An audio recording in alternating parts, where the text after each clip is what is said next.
I welcome the presence of the distinguished Deputy Secretary-General, Her Excellency Ms. Asha-Rose Migiro, and I invite the Deputy Secretary-General to take the floor. Merci beaucoup, Monsieur le Président. Mr. President, Excellencies, ladies and gentlemen, we have long known that the flow of illicit arms to Africa is largely made possible by the secrecy that surrounds it. We are thus grateful to the Gabonese presidency for convening a debate on this important subject in the Security Council. The Council has often addressed conventional weapons issues, most frequently in the context of specific crises and in the consideration of arms embargoes. In 1999, the Council placed the issue of small arms on its agenda and adopted a presidential statement emphasizing the importance of regional cooperation in tackling the issue. Since then, the Council has repeatedly recognized the devastating impact of illicit weapons on international and regional peace and security, social and economic development, and on civilians, women, and children. The Council has also stressed the need for measures to discourage arms flows in Central Africa.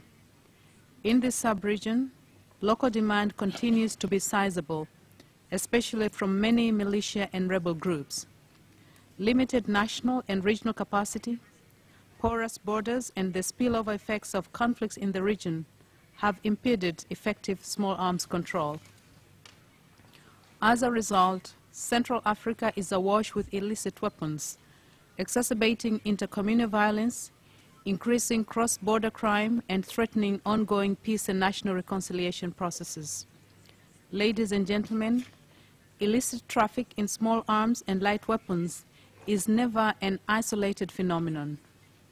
Weapons trafficking in Central Africa has complex links not only to conflict, but also to a number of other criminal activities which undermine our efforts to engender social justice, foster the rule of law, and ultimately achieve the Millennium Development Goals. The link between the illicit exploitation and trade of natural resources and the illicit proliferation and trafficking of arms has become increasingly apparent. This, in turn, has become one of the major factors fueling and exacerbating conflicts in Central Africa. The primary responsibility to eradicate this illicit trade remains with states. Measures taken by national authorities to promote disarmament and arms control programs are commendable. So too are collective efforts through the economic community of Central African states. However, the challenge continues to loom large. In this regard, allow me to make 3 observations.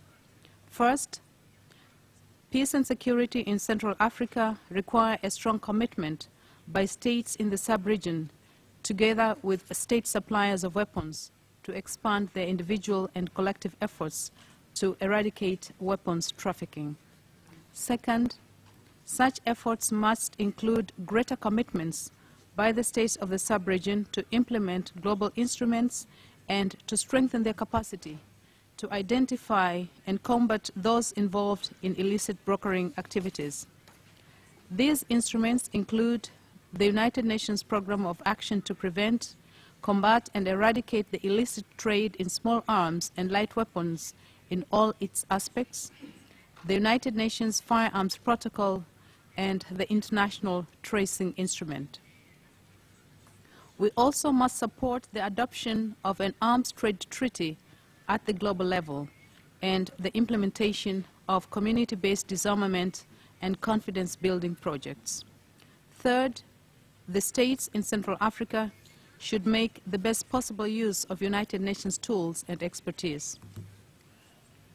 The United Nations Office for Disarmament Affairs, for example, plays an important role in assisting states in the regulation of conventional armaments and promoting disarmament and non-proliferation. The United Nations Regional Center for Peace and Disarmament in Africa provides states, sub-regional organizations, and civil society with technical advice and capacity building programs, including training, legal assistance, and the elaboration of regional registers and transparency instruments. The Secretary-General and I welcome the ministerial decision of the United Nations Standing Advisory Committee on Security Questions in Central Africa to mandate the Center to assist in drafting the sub-region's first legally binding instrument on the control of small arms and light weapons, ammunition, explosives, and equipment supporting their manufacture. Other urgent priorities include stockpile management, the security of weapons and ammunition, and measures to control the import, export, transit, and retransfer of weapons. More must also be done to build national capacities to mark weapons, keep adequate records, and trace illicit ones in line with international and regional standards. Ladies and gentlemen, it is well understood that weak regional and national regulatory and enforcement capacities in addressing illicit arms trafficking are associated with the structural causes of armed violence and conflict. Therefore, the decisions and actions by the Standing Advisory Committee are of great significance in tackling the tools of violence, designing ways to improve sub-regional security, and creating the necessary conditions for sustainable development.